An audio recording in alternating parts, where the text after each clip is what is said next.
Dobrý deň. Takže tí, čo ma nepoznajú, volám sa Roman Vrťo a dnes zastupujem petičný výbor proti povoľovaniu ťažby v regióne Podpolania. Je to cirka 1 rok, keď sme sa rozhodli vytvoriť petíciu. V médiách firma Amet prezentovala, že obyvateľia mesta Detvy a obyvateľia Podpolania nemajú vážne výhrady voči ťažbe zlata. Samozrejme, keď sme sa s ľuďmi rozprávali, výsledok bol absolútne iný. Aj toto bol jeden z dôvodov, prečo sme sa rozhodli túto petíciu začať.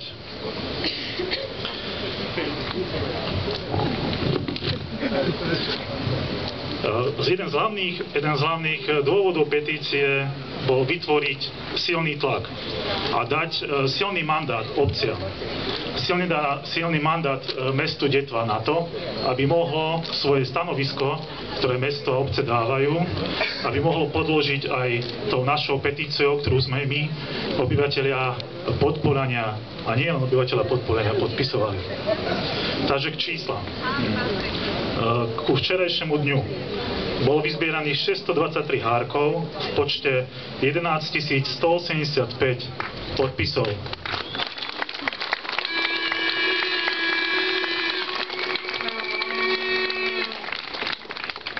Robili sme si ešte aj štatistiku ohľadom obcí, takže v rámci mesta Detva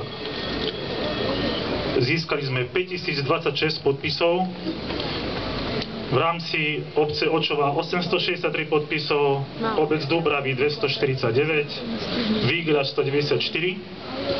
Samostatne sme evidovali obce a mesta v rámci Banskobystrického samosprávneho kraja, kde spadajú obce ako Hriňová, Kriváň, vlastne obce Podpolania, a spadá tam aj Zvolená Banská Bystrica. Tam máme vyše 4000 podpisov. A hlavne sme sa zamerali na Podpolanie, aby nám nikto nevykrikoval, že nám podpísali nejaké hlasy iné obce z nejakých 200 km vzdialenosti. Takže hlavné podpisy sú obyvateľe Podpolania, ale máme skoro 800 podpisov aj z iných oblastí Slovenska. Odkaz petície je veľmi silný. Odkaz petície je, že nám nie je jedno, že si necháme naše Podpolanie poškodiť na dlhé 10 ročia. Nie je nám jedno, kde budeme žiť my a kde budú žiť naše deti.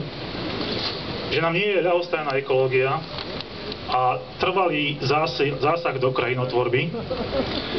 Tu by mohol hovoriť aj starosta obce Výglaš. Tohto roku ukončuje rekonštrukciu Výglašského zámku a prípadní hostia, ktorí tam prídu, by z okien videli tie haldy, ako vidia v Žiari nad Hronom, priamo pod oknami. Takže toto nie je o cestovnom ruchu. Paráda! Tu si nedovolím povedať aj trošku vážnejšie slova, možno, že sa nikto nám nebude hnevať, ale treba povedať aj s plnou vážnosťou, že nám nie je jedno, že primátor mesta Detva v januári v roku 2011 podpísal súhlasné stanovisko záväzné na dobývací priestor firmy Amet.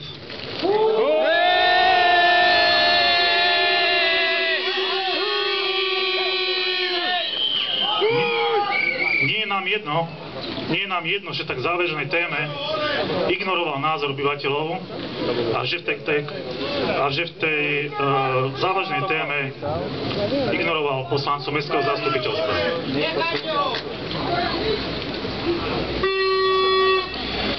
Treba povedať, že v rámci tej petície po niekoľkých mesiacoch sa nám podarilo urobiť mimoriadne zastupiteľstvo, kde to rozhodnutie sa nám podarilo zmeniť.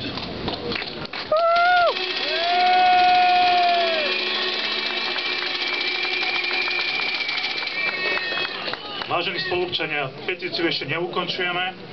Aj s pomocou petície chceme vytvoriť trvalý tlak na obvodný banský úrad, aby bral do úvahy väčšinový názor obyvateľstva. Ďakujem pekne.